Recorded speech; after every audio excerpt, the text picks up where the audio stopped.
Hello, everyone. Welcome to the channel for everything Arsenal. International football is almost done away with, and we couldn't wait for that. So, Arsenal Liverpool this weekend, big game. We've managed to beat Liverpool, I think, three or four of the last 3 or 4 times. Connor will know about that. But let me introduce my guest first.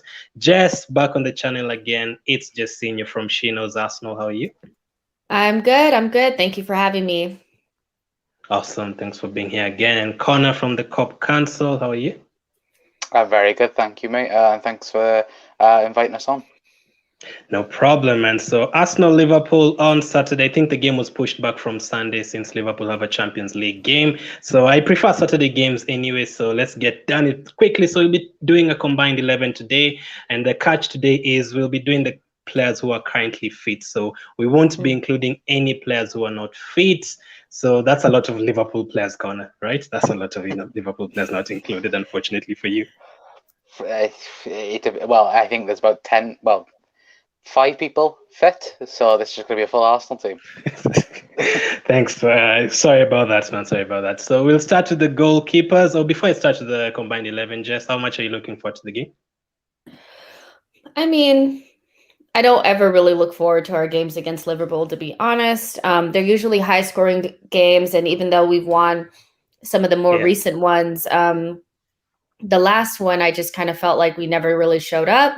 We played looked a little timid, scared to play, not interested in a physical battle whatsoever, missed very easy chances or, cut chances. So I'm just kind of waiting for it to be over, to be honest. I do not like playing Liverpool for some reason, even though we've done decent. Something about them, I feel like they're going to turn it on against us.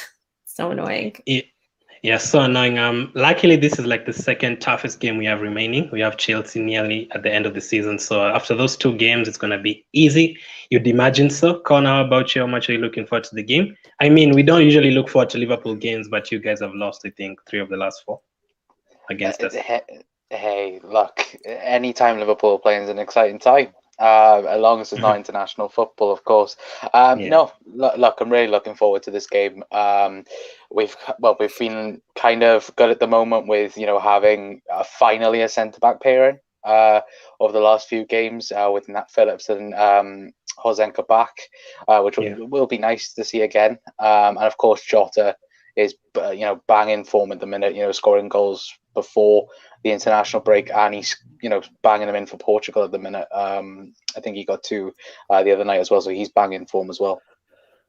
Yeah, good time for you. So Jess, I'll start with you. Let's go into the goalkeepers. So a lot of goalkeepers in this list: Leno, Ryan, Ranasson, Alisson. We have the Liverpool backup goalkeeper Adrian and Callagher. I hope I'm saying the name right, Connor. So Jess, which goalkeeper would you have starting, and which one would you have on the bench from these 6?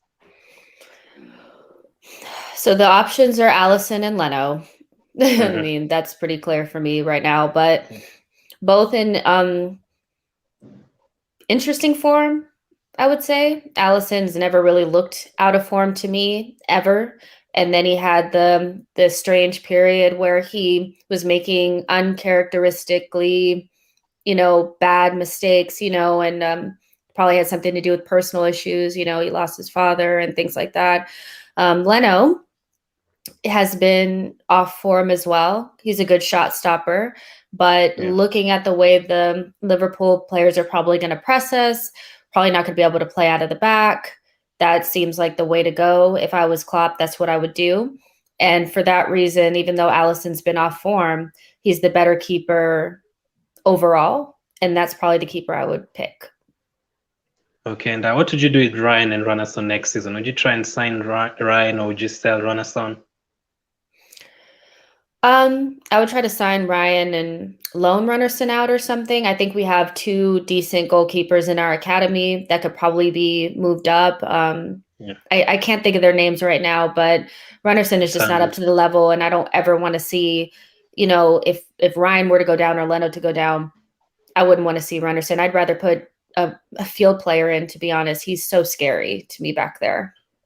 Yeah, the goalkeeper she's speaking about, KJ Hine and Okonkwo. I hope those are the ones. Yes. KJ and both of them have been on the bench in a couple of Europa League games. They've been doing well for the under-23s. And Connor, which two would you have? And what do you make of Adrian and Callagher? Any of them that will still be here next season? I agree. It's Alisson and Leno, the top two, quite obviously. I would also agree with the fact that I think Alisson would be the number one, because like he's been fantastic for us since signing, and yes, he has made mistakes this season, but if it wasn't for him, Liverpool would be in a lot of further trouble at times this season. And that's the thing with goalkeepers. You can make 10 amazing saves in a few games and then get remembered for the one mistake, and that's what many goalkeepers, I obviously know this from certain Champions League finals with goalkeepers and one mistake. But look, it is a part of football these days, and it's how you bounce back from them. And I think Ali's done well to bounce back from his mistakes. I know for you guys, I know the whole debate at the start of the season was it going to be Martinez? Was it going to be Leno? And then it was Leno that Arteta did go for. And I that's all I see from Arsenal fans is still that debate. Should we have gone with Martinez? And to be fair, I rate Leno. I don't, of course, I don't watch Arsenal week in, week out, but the games that I do watch, he's having a man of the match performance whenever I do. Yes, of course, like I said, goalkeepers make mistakes, and Leno does make mistakes. Sorry, and look, that's just the way goalkeepers are these days. And in terms of whether or not do I think Adrian or Kelleher will still be there, I think Kelleher is going to be the number two. I think Kelleher's the number two now, if I'm being honest with you, and Adrian's number three. Adrian's going in the summer. Looks like he's going to be going to Real Betis to replace another former Premier League goalkeeper in Claudio Bravo. So that'll be interesting. But yeah, I think Kelleher will be promoted to number two. And for us, it's just then looking maybe at our academy. We've just signed a young Brazilian goalkeeper that has similar roots like Alisson, so he looks like he's going to be the number three for next season for us. Yeah, have you seen Alisson's new trim? He looks like he can star in the next Godfather movie. He looks he looks good. He looks good. I know Jess isn't feeling someone's hairstyle at Arsenal. We'll come back to that later. But Alisson looking fresh there. Definitely, I'm going to start for you guys. So I'll have him just because of that mustache. I'll have him in this team just because of that mustache. Definitely. Con, I'll start with you on the next one. We agree on that one. Bellerin, Cedric, Chambers, Alexander Arnold, and Nico Williams at right back. Who are you starting and who are you having on the bench? I think for me it's got to be Trent Alexander-Arnold. Yes, this season he's been below par. That's that's not a non-mistake, that is. But for me, whenever Trent is banging form, he is easily one of, if not the best right back in European football, and his numbers over the last couple of years have been insane for his year. Well, how old he is, what is he? 22 years of age. He's won the Champions League, won the Premier League, won the Club World Cup, and his assists, getting the most assists from any defender with 12, and then beat that record himself then the year after. And that's just the level how high he's played over the last couple of months. And I'd say the last month and a half, he has got back to that, performance level for Liverpool, which of course is good for the end of the season. So for me, it would be Trent at right back, and then probably backup, probably say Bellerin, because I think he's got better defensively after I know he got his own critics over the last couple of years at Arsenal, but I think he's got there now with his defensive game. I don't watch him week in, week out, so I can't tell his progression, but I think his defensive game has massively improved since Arteta's been at the club, at least. Jess, I'm not sure you'll agree with that one about Bellerin. No, I mean, I think Trent is the best right back out of the entire group. Mm-hmm. He just is talent-wise. He's better than all of them, but form has been not that great this season. That being said, I think I'd rather fight you guys on left back than fight you on this right back, because I'm going to go hard for my boy for left back for sure. I know we're going to fight on that one a little bit. So I'll give you Trent. I'll let it go. I'll concede this one. Trent can be And who are you having on the bench? Oh, probably Cedric. I think he's on form. Bellerin to me is not playing well at the moment. I think he's fallen down the pecking order at Arsenal as well. He's only playing Europa games, and that to me says a lot about what Arteta thinks his strengths are. Playing in the Premier League is not his strength, so I wouldn't put him on the bench. Cedric for sure. Yeah, someone else says Chambers. Chambers was really good against West Ham. I couldn't believe I was watching Chambers, but he's always one of those guys I say he is in my top 5 to be sold this summer. Unfortunately, I don't think he'll improve further than that. So I agree again, Trent and Cedric on the bench. So left back. So I'll start with you, Jess, on the left back. I'll start with you. Kieran Tierney. I know Andy Robertson is good as well. He starts for Scotland. Tierney goes to the right or the left-sided center back role, whatever. I think Tierney's been amazing this season. I think he's had more headline type moments than Robertson. Robertson is steady, but I think that might have a little bit to do with the center back pairing, not being as sturdy or as, consistent as it was for you guys, for the last couple of years. Trent and Robertson have had to do a lot more defending, and, their strength is really bombing forward. That being said, Tierney's been excellent. He's scored goals this season, fighting for my boy. He's going to start, and I guess Robertson on the bench. I've never seen Tsimikas play. Yeah, so if we were doing this show last season, Robertson would definitely be in. But Tierney has just improved his game every single time you watch him play. He has improved something in his game, and I always say Robertson plays in a much better team. Although you've had injuries to Van Dijk and stuff, he always has someone consistent in front of him, man. And then on his side he has Van Dijk, and then in the middle he has Fabinho, Wijnaldum. Tierney, he doesn't even know who's going to play ahead of him. First of all, it could be Aubameyang, it could be Martinelli, it could be Willian, it could be Pepe. So he's never really had time to create a combination, a good partnership with someone. So what do you have to say about that, Connor? You're all wrong. No, I'm kidding. Look, Andy Robertson, for me, he would make it in for me, because that's just bias. But I can see what you mean with Kieran Tierney. For me, he's your one and clear leader in that team. It's the same for Celtic. He drove them towards, I think it was their 8th title or 9th title, whatever it was, when he was his last season there.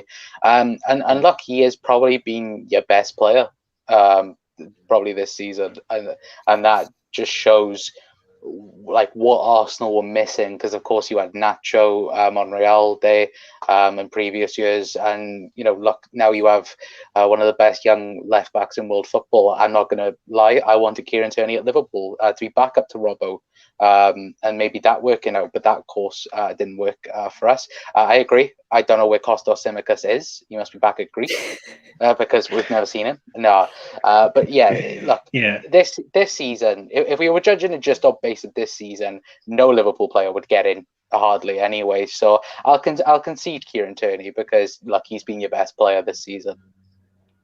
Yeah, he's been very good. He's my current favorite player at Arsenal for sure. He's been very, very good. And last season, I was wondering at the start of last season, when we were being linked to him for 4 months, just would know about that. I was like, who is this guy? Can't we try someone else? But now I really know why you are trying that hard. So Tierney definitely for me as well. Tsimikas, saw him playing for Greece yesterday. Never seen him play for Liverpool, unfortunately. And then centre back position, I'll start with your corner. A lot of options as well. Again, so we have Gabriel, we have Pablo Mari, Luiz, Holding, Kabak, Rhys Williams, and Phillips. Which two would you pick? For me, Kabak has been brilliant since he come into us. Being thrown straight into the deep end against Leicester. I know it was that mistake with him and Alisson, but since then, he's been brilliant for us. Just come in straight in the deep end, learned the positioning, look, we could get an absolute steal from him for, was it £17 million next season, which would be, an absolute steal yet again from us for a centre-back.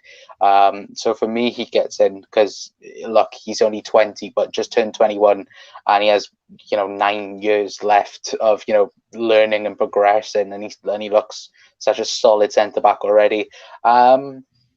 And then the other centre-back, I'd love to put Nat Phillips in there because I love Nat Phillips. He would literally run through a brick wall for you if you wanted to. But I'd probably put Gabriel there. I think he's been your best centre-back this season to even it out. I remember the game against Manchester United earlier in the season at Old Trafford, where he was the man of the match for me. Just totally, controlled your defence. I know that, centre backs, of course, has been a problem at Arsenal again for the last few years, with you having, of course, David Luiz, and of course David Luiz is still there, but David Luiz. I think Gabriel, like Kabak, has plenty of years still in him to learn the Premier League and learn from Arteta. So to even it out, I'd probably put them two, to be fair. I saw Kabak playing, I think it's with Soyuncu at Turkey. They looked solid. They actually beat Netherlands, so they are looking very, very good. Just any two different opinions. I actually think Luiz is quite decent for us, probably one of our better defenders next to Gabriel this season. I mean, I was going to say, not to be biased, because I'm really trying not to be, but I think for me it's Gabriel and Luiz, because I just haven't, it's more because I haven't seen Kabak play that much that I'm like, maybe just that one game is sticking out to me. When you first get to the Premier League, it could be really difficult, especially in a struggling Liverpool side. Obviously they were being targeted and he had an off game and all that kind of stuff. But I just think Luiz has been really good for us. So even though with the mistakes and all that kind of stuff, Kabak is good. We were linked with him before he went to you guys, so it's not like he's a good center back. I don't think the jokes were really needed there. He's good. I'm still gonna give it to Luiz though. I think he's been really good lately. So Gabriel and Luiz. And then Kabak on the bench for you. Yeah. How about you, Connor? Who are you having on the bench? I love Nat Phillips. Like I said, love the man. We'll run through a brick house for you. Yeah. Not funny enough, no one mentioned Pablo Mari. Just 2 months ago, we probably would have had Pablo Mari in there.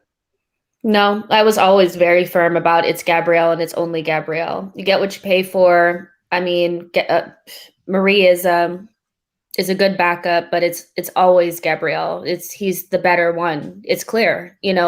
Marie may be older and more, experienced, but Gabriel has the ceiling to be, one of the best center backs in the league, so Marie doesn't have that ceiling. So for me, it was always Gabriel, as good as Marie was playing. Okay, so I took like 2 hours arranging this list, and I realized that we couldn't play a 4-2-3-1, and we couldn't play a 4-3-3 like both teams play. If we play at 4-2-3-1, Liverpool doesn't really play with a number 10. We'll struggle to get a number 10, and if we play the 4-3-3, we'll struggle to fit in the likes of Smith Rowe. Don't play as 4-3-3. So I decided on a 4-1-4-1. So we'll have one holding midfielder in there. So we'll have to pick between Granit Xhaka, Partey, El Neni, and Fabinho. Just one? Just one holding midfield. What is this sick game you're playing, Glenn? What is this sick game? I tried figuring it out. I couldn't, man. I couldn't. Like, if we play a 4-2-3-1 or a 4-3-3, couldn't have worked. So I tried a 4-1-4-1. So right. who are you having there, Connor? Tough one, huh? Well, there's 3 Arsenal players, and the only correct answer here is Fabinho. So that's it, really. Look, I don't think it has to be explained, really. Look at Liverpool, Fabinho centre back. Look at him when he was playing defensive midfielder. 2 completely different teams. Brought him in after the Champions League final, and what an amazing signing he's been. One of the best, if not the best, number 6. On his day, and I just love Fabinho so much. For me, he's been Liverpool's player of the season. Just the just trying to, for him to play at centre back, which is out of position for him. Yes, he's done it at Monaco and other places, but still playing it out of position, doing a pretty decent job, in my opinion. And then as soon as he gets back in that sixth role, just being the destructive force that he just is, really. And I just love Fabinho. So for me, it just is Fabinho. I was fearing for you guys. If you didn't have Fabinho this season, you'd probably have been like 14th. Because like he saved you. Like I didn't even know you could play like a centre back, and he's been awesome there. Just one this season. Who would you have from this season's form? You've made it so I can't choose Thomas Partey. I mean, I made it so horrific. This is actually going to hurt me. It is going to be very, very easy for you guys. Yeah. But I've loved Fabinho since his days at Monaco. I thought he was class then, playing next to Bakayoko, and I think it's almost a shame he doesn't get chosen for the Brazilian team. He should be, but sometimes he misses out just barely because of the talent level that they have.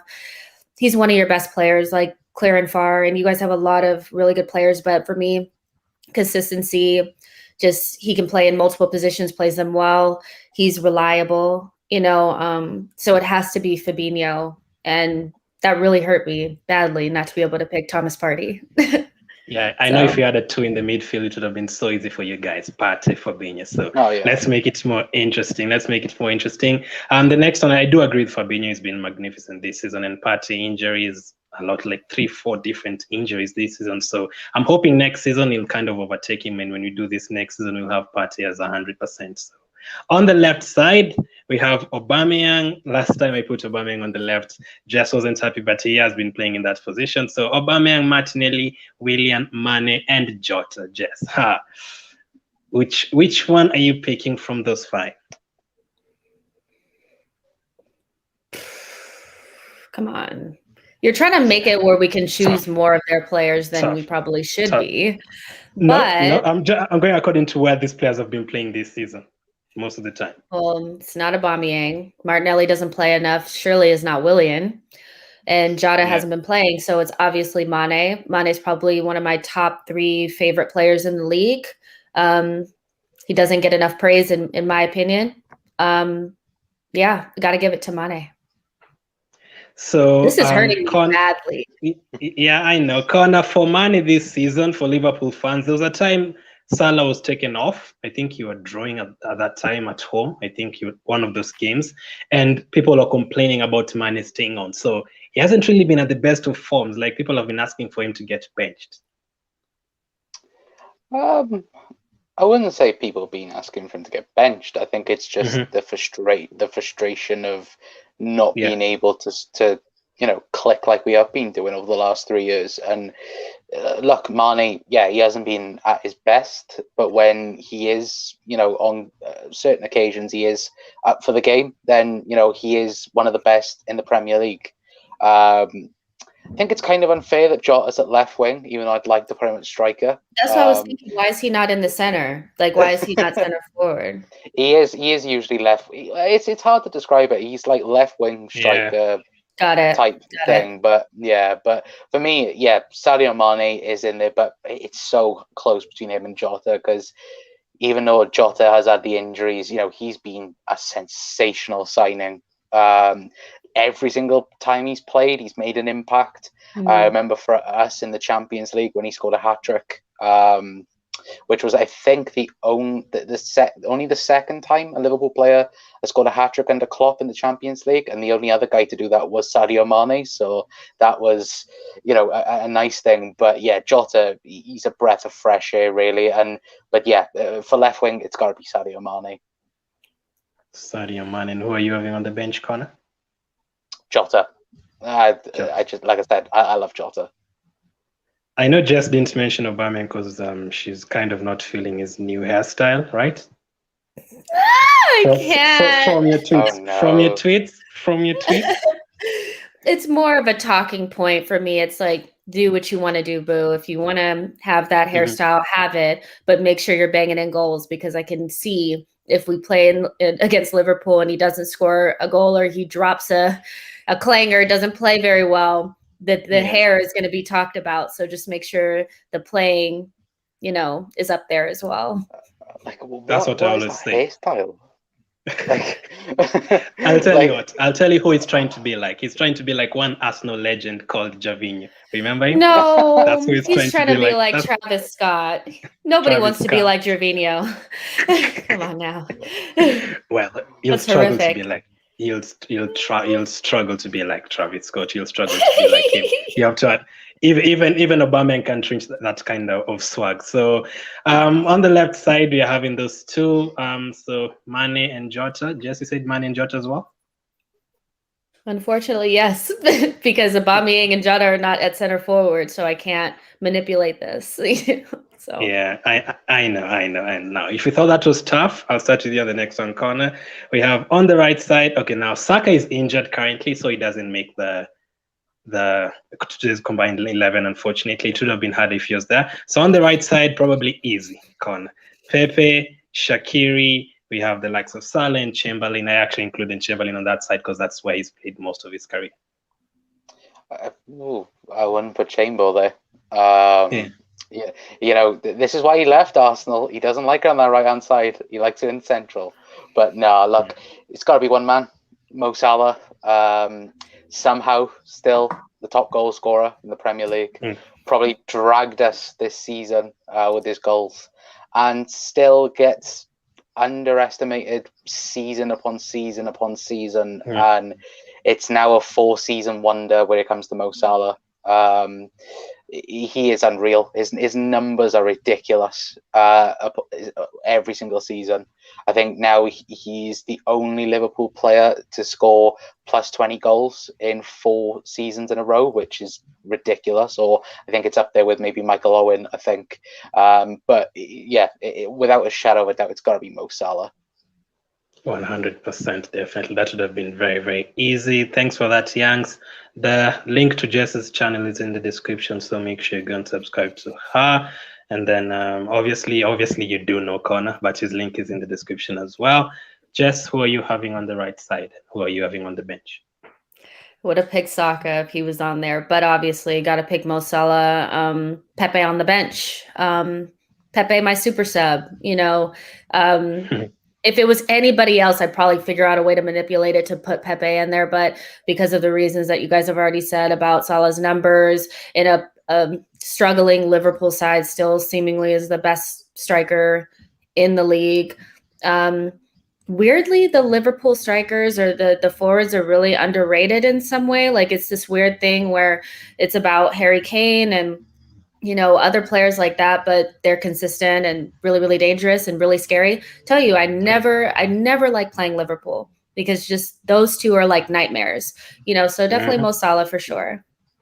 They always score against us. Like Mane, since his Southampton days, they always score against us. Who are you having on the bench? Pepe. So Pepe has been really good recently. Like, that's what I was asking for. When a player is coming on, I want to feel confident. Like, there's a time Pepe and Willian were coming on, I was like, oh man, why are they coming on? But nowadays, the Wolves game, I think the Burnley game that we should have won, Pepe has looked very good from the bench. Like, it's changed the game totally. So I'll definitely have the same as you guys. I can see someone asked about Young asked about Alisson's mustache. We had about we brought it up earlier on. We brought it up earlier on, like a lot of hairstyles on this video. So yeah, the next spot now, since we're playing a 4-1-4-1, so there are 2 players in behind the striker. So a lot of options there. So we're having Odegaard, we're having Ceballos, we're having Smith Rowe, who I didn't actually know was injured before, was making this. Wijnaldum, Milner, Thiago, Keita, and Jones. So, Connor, which kind of formation do you want to play? Which kind of tactic would you go for there? One who's defensively minded, or do you want to go all-out attack with the 2 there? Up to you.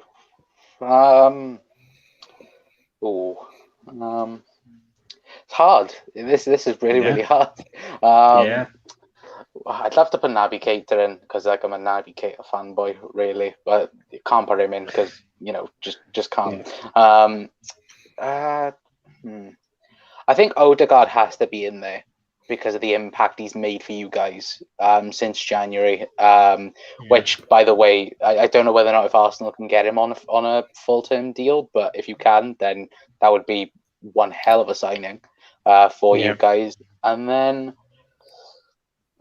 I'd love to go Wijnaldum, but for me it would be Thiago.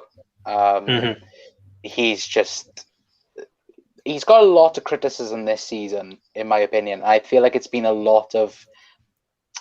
He hasn't deserved it, in my opinion. He's just okay. He come from Bayern Munich, which were the European champion, which are the European champions, really. And he's playing in a system which works when you have Fabinho and Jordan Henderson and Wijnaldum next to you. Doesn't help that he's playing with 3 different midfielders every single weekend, realistically. And I remember the game against Tottenham when he had Fabinho, I think it was Henderson, in the midfield with him, and he was fantastic that game. His first game against Everton, like he brings a smile to your face every time he's on the ball. For me, anyway, and I just love Thiago that much. I think, for me, it would be Odegaard and Thiago. For me. Odegaard and Thiago. Thiago hasn't had that much of an impact, maybe because of the injuries as well, really affected him. Thank you for that, Arke. She says a great stream to you all. So, as always, any donations go straight to Arsenal's transfer fund for the summer. I think Jess agrees we are trying to get Odegaard, so we'll try and help Kroenke wherever we can. So that $10 is going straight to Arsenal's transfer fund. Jess, who are you having as the 2 behind the striker?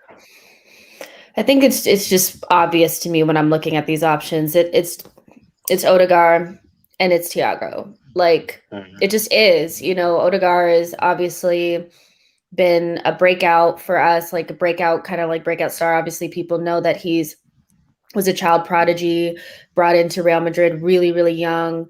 Kind of struggled to make it in there. I mean, you're fighting for a place against Modric and Toni Kroos, so that's going to be difficult for any player. Goes to Real Sociedad, is one of the best midfielders in La Liga, comes to us and is, after 2 or 3 games, getting used to it, getting into the swing of things and dictating play.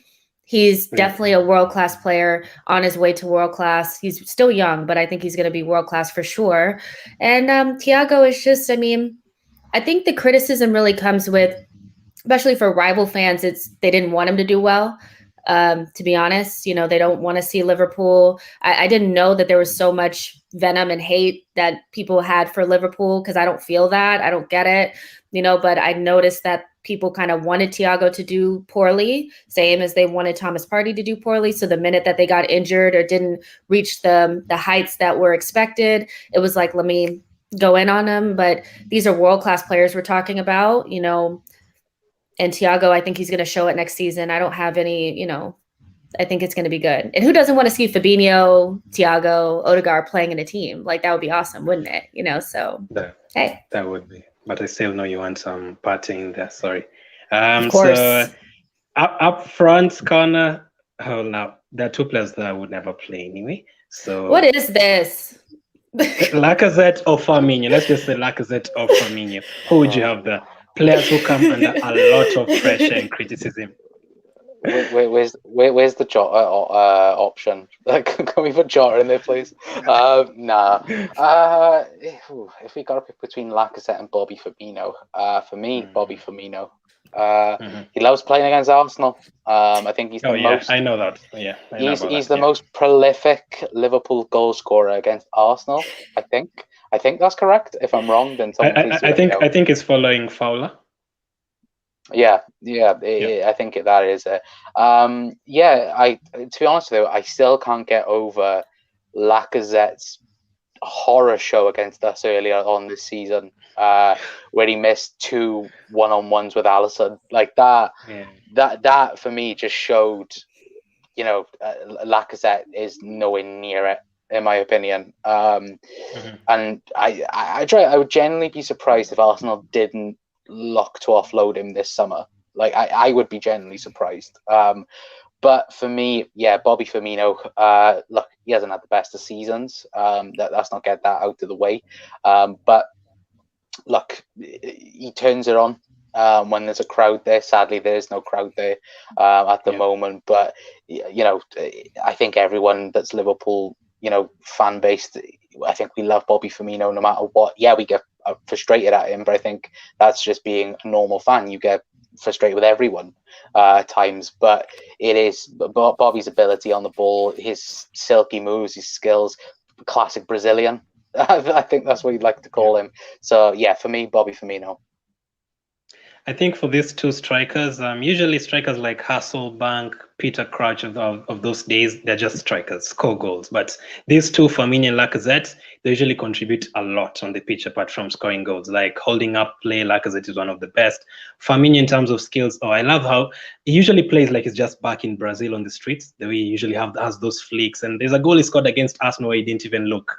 I will never forget that. Like, very, very disrespectful, but I absolutely love the both of them. So just, which one do you prefer in terms of overall play? Well, I mean, if you guys don't know anything about me, I'm a huge Brazil fan. That's like, you know, I love the US men's team, but obviously, like, I watch Brazil. I love them so much. And the weird, like, Bobby Firmino is not a real Brazilian was like, what are you talking about? The guy is class. Like, he's one of those types of players where he can get away with not scoring a lot of goals because he helps create them. And if you can't see that, I'm sorry, I don't think you're watching the game. Like, he's such a good player, world-class player, in my opinion, makes the front three tick. Absolutely integral to what Liverpool want to do and what they've accomplished over the last 3 years. Very dangerous. I can't stand playing against any of the three up front. And now that you guys have Jota, it's even worse. I think it's Bobby Firmino for just a Lacazette. I think he's almost like a B-Tech version of what Firmino is. And I don't mean that to be like super rude. I just mean it to be like he doesn't have the same skill level. Like, he's just not up there. So he can do it, but not to like the class that Firmino does it. So it has to be Firmino. Not upset about saying it. It just is what it is. And I think Lacazette will be off in the summer. So, you know, it is what it is. Hopefully not. As you know, I'm not a fan of Aubameyang and Lacazette leaving. I still feel like they have at least 1 year in them. Unless we can really get a very good striker out there. I'd love to see which kind of strikers we're linked to. Then I'll make a decision after that. So we'll find out how many players we've got in from Arsenal and Liverpool. But since you guys are complaining about the formation, Con, I'll start with you. If we are not having any formation, just all the players who are currently fit, which players would you choose? Which 11 would you choose for yourself? Like, free fall. No formation. If everyone's available, just okay. No, from the players who are fit. From the players who are fit. Oh, players who are fit. I've got to say that's simple. That's like Liverpool last season. Let's just have that. If we're having normal one, probably 4-2-3-1. Probably Alisson, Trent, Gabriel, Kabak. I'd go with Robertson. Partey, Fabinho, Salah right, Mane left, Odegaard middle, and then Bobby Firmino. Okay, you see how easy that was? That's why I didn't do it like that, because I knew you guys were going to have Partey, Fabinho, Salah, Mane. Jess, how about you? Alisson,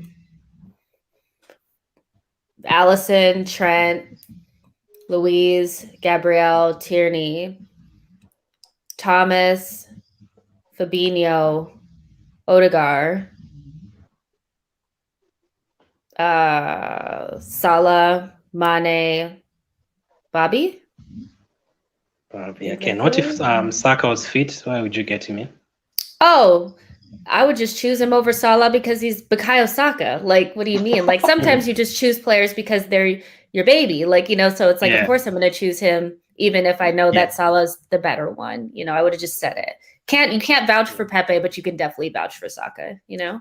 Saka, is a very, very good player. And I think actually this season, the funny thing with Salah is that he's not performed great this season. He's missed a lot of chances, but he's still the top scorer. So you wonder how he does it. So it's very funny. But that's the thing about Liverpool, that we still got a lot of their players in, even though they're not in form. Like, that's the level that they're at, you know? So this whole thing about they're finished, and I don't know, like, Connor, if you feel this way, like, you guys are clearly not finished, you know, probably need some refresh, but do you think it's unfair, like the calls for Klopp to leave? Do you want him to leave? I'm sorry, I'm kind of taking over the show, but I never talked to Liverpool. That was going to be my next question. No, that was going to be my next question. that's the thing. I get really annoyed when people are like, "Oh, Klopp out" and things like this and that. And I'm like, you're not really a fan, are you? Because you're not really a Liverpool fan. You've only been a fan because we started winning stuff. Jurgen Klopp has changed Liverpool for the better and will change Liverpool for the better. Look, I don't think at the start of the season, I think if any of our fans had said, "Okay, we're going to start with Van Dijk, Gomez, and Matip as our three centre backs, we'll have Fabinho there as cover," we go, "Okay, that's fair enough." But midway through the season, all three of them are going to have season-long injuries. I think we would have laughed and gone, "Okay, then." But that is what happened. And quite clearly we couldn't cope with the amount of injuries because it wasn't just them three. Then it was Henderson was injured, then Fabinho was injured, and then you were playing guys that weren't even thought about last season, them being thrown in like Reece Williams and Nat Phillips. Nat Phillips was playing with Stuttgart last season. Yes, he had a fantastic season for Stuttgart, but it's not Liverpool. And yes, he's done fantastic since coming into the team. And that partnership now with Kabak and Phillips, 3 games, 3 clean sheets, and it looks steady again. Fabinho back in the midfield, and I know that pretty much all Liverpool fans I think we've written off top fours as, look, it's going to be pretty much impossible to do it. But if any team can do it in the Premier League, it will be Liverpool. Like, this is the same with the Champions League as well. It looks impossible that Liverpool win the Champions League. I don't think we can win it, but I can hope that we can win it because like I just say to all the rest of the Liverpool fans, even on my channel, it's remember 2005 when we beat prime AC Milan? Did anyone think we could do that from 3-0 down? No, I don't think anyone did. So it is just keeping that hope, keeping that faith, and look, things will get better next season. Recruitment already looks like it's already begun for Liverpool anyway in terms of defenders. So, and having Van Dijk back will obviously help. But yeah, Klopp's here for the long term, in my opinion. Yeah, and let's say Klopp leaves. Would you want to have like someone like an Arteta at Liverpool? Would you take the risk? I've always I know everyone's saying Stevie G will come in and take over. No, in my opinion, I think the next guy for Liverpool is Pep Lijnders. Think he's been he's been groomed for that role, forever. Since Klopp brought him back in from his time at Holland, and that is what it's going to be. It's going to kind of be the transitional period where it's going to be like Bob Paisley and Bill Shankly, all those years ago for Liverpool. He'll just be handing down the keys and Pep Lijnders will take over, and then it'll be a new philosophy under Liverpool. Will Stevie G manage Liverpool in the future? Yes, he will. Like that's an understatement. But for the near future and for maybe the next 5, 6, 7 years, no, in my opinion, Stevie G needs to stay at Rangers, build up his managerial career there, and then maybe if there's another Premier League job, maybe a Crystal Palace or someone like that, then he might go for that. But for the next Liverpool manager, no, it will not be Stevie G. It'll be Pep Lijnders. Okay, and just last question on the managers. Klopp or Pep Guardiola for you if you had a team right now? I'm not even going to answer that question. Oh, Pep, 100%. No. Yes, No. yes. I know that people, oh, well, he's only had world-class players, da, da, da. When he came into Barcelona, he had world-class players, but he had to win them over. Yeah. You don't come from their academy and get the respect of Messi and players like this. And he made big calls, getting rid of big players like Ronaldinho and making sure that he embedded the philosophy that was, there from the past back into that team. So yes, he has a certain caliber of players and he probably wouldn't be the same without them. But I think that that's almost like him being, what is it called? Like when you're just he's playing it down. He's a good coach, good tactician. And I just love Pep so much. But then I also love Klopp, obviously, love Dortmund, love everything that he's done there. I think they've been really sloppy and pretty lackluster since he's left there. So I would take either. but they're both better at different things. Like Klopp is obviously the man manager, the one that you would run through a wall for type.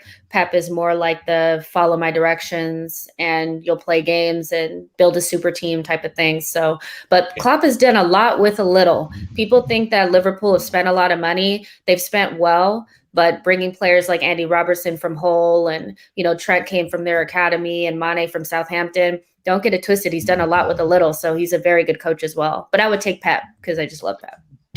He had Lallana kind of players, man. He's changed it around. Go ahead, Con.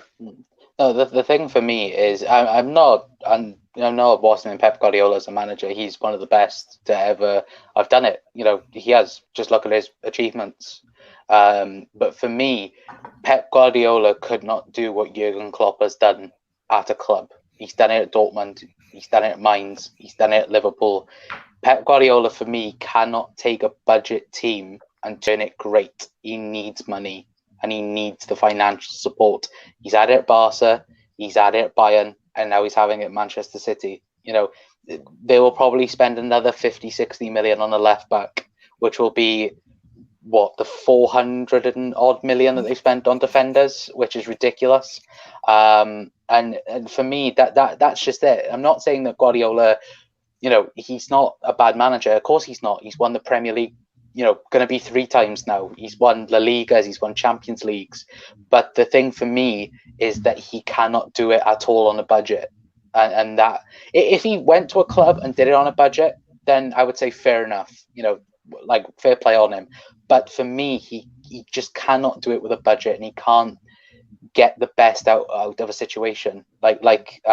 Jess said, Andy Robertson for 8 million quid. Compare that to, Mendy that they bought from Monaco. What was that, 40, 50 million? It's just, for me, there's no comparison there, in my opinion. Yeah, Pep tactically though, like the way he combines like chess with football, it's so crazy. So like in terms of tactics, he's very, very good. I'll probably pick Pep myself as well, but I do agree that you say, Con, about the money and everything. So prediction time, Jess. What's your prediction for Arsenal Liverpool this weekend? So annoying because I just know we're going to do something stupid. Like we're going to do something stupid. Arteta's going to overthink it. Something stupid is going to happen, right? But I think Liverpool is going to show up. Jota is going to give them that injection of life that they've been desperately needing for a while. I think we're going to tie this game, though. I'm going to go with 2-2. I think Jota will score 2, and Aubameyang will score 1, and Lacazette will score 1. That's what I'm going to go with. Funny enough, I agree with you in the prediction. I'm thinking 2-2. I was going for 0-0, 1-1 since most of the games. I think Liverpool has drawn with United 0-0. I think he drew with City as well 1-1. We've drawn a couple of games with this big team, so it's pointing out to be a draw. But I don't know. Interesting to see what you're predicting, Connor. I agree with the sense I think Liverpool are going to turn up. I think it will be a better quality of game than it was earlier on at Anfield this season. I think Arsenal will show up more, hopefully anyway, because I know that at that time, I think Arsenal fans in general were very confident, with the ability of the squad and, how it's gone since then. I know Arteta has done well, the second half of the season anyway to, rebuild and that. But for me, I think Liverpool are going to turn up. Last couple of games was just that, especially, getting through in the Champions League. And of course, this is a big week for us coming up with Real Madrid midweek as well. So for me, I think Liverpool 3-1. I'm going to go for. I think Jota is going to come up. It's just Jota. Jota brings the best out of Liverpool. Again. We're better than we were when you played us last time, but I get it. You have to see it to believe it. I think it'll be a lot closer than it was last time, but I know we're going to do something stupid. I can already feel it. Kick it in the back of our own net type of thing, because that's what we do. But yeah, for sure. Jota is a game changer. If you didn't have him, I'd be thinking, we're going to win this for sure. I think we scored the second most own goals in the league. So I'm looking forward to the good thing. No. Yeah, the thing I always hold on to is you guys never beat us at the Emirates. usually trash us at Anfield, and then the Emirates usually beat you or draw the game usually. So I'm seeing a draw again here. So yeah, thank you guys for coming on. Jess. Yeah, I'll definitely take it since our next games are easier games, I'd say. And hopefully on Thursday we do in our game. So where can they follow you, Jess? You guys can follow me on Twitter at It's Jessinho. And if you go to YouTube and type in the search bar Shino's Arsenal, I will pop up. I'm all up and through. Yeah, I think if you write Shino's Arsenal on the search tab, it actually brings up all your names. It's Jessinho, Jessica Black, everything. Like you're taking over. You're taking over. Connor from the Kop Council, thank you for coming on. Where can they follow you? Absolute pleasure, man. Thank you again for inviting us on. And yeah, the Kop Council, YouTube, Twitter, and Instagram as well. Thank you for coming on. And before I end, I wanted to say rest in peace to Claude. And thoughts are with his family. Arsenal football, you all are family on YouTube, so we always have to take care of each other. Let's remember that. So be kind to everyone and follow Jess on Twitter and on YouTube. Follow Connor on Twitter and on YouTube. Brilliant guys. And my prediction too, to just like Jess. So thank you for watching. Keep staying safe, and I'll catch up with you guys later.